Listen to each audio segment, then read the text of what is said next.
I think the president did make a good assessment, a good call on the situation, and it was a very surgical strike on the assets that were in Syria that were involved with this chemical attack against Assad's population. And what did the administration officials have to say, or General Dunford, about any sort of larger plan, larger strategy, and any next steps?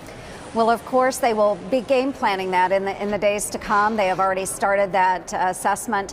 But this was, again, I just want to remind everyone that this was a one-time attack on the assets that were used in a chemical weapons attack against the people of Syria. So it was in response to a very specific attack. It is not an ongoing operation. Did General Dunford have anything to say about the possibility, and we're being told that the Pentagon's looking into the possibility, that Russian forces were actually involved in the chemical weapon attack against Syrian individuals earlier this week? That investigation will continue. However, at this time, they don't have any concrete evidence that shows that Russia was involved.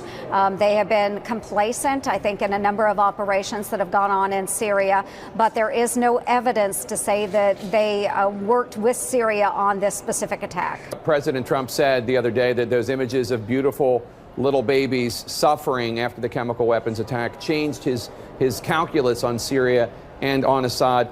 Listen to what Hillary Clinton just said about that. We cannot in one breath speak of protecting Syrian babies and in the next close America's doors to them.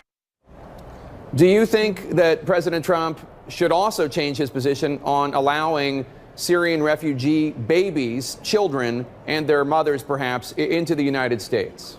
Well, that is up to President Trump. However, I would state that many of those families that are coming from those countries, especially Syria, they wish to stay in their homelands. And I have spoken with Syrian refugees. I've done that in the past. And all of those that I spoke with had emphasized to me that they would stay in their home country if they knew they were safe. So I think it's important that we are interrupting what's going on, making sure that there are no more chemical attacks, but also getting to the root cause of the problem and making sure that they are protected from ISIS and from this horrible regime. I do support the use of safe zones. I think that's a wise decision and something we need to explore further. However, we need to have an overarching strategy with how we deal with Syria and other issues in the Middle East. We've got to get the root cause of the problem under control.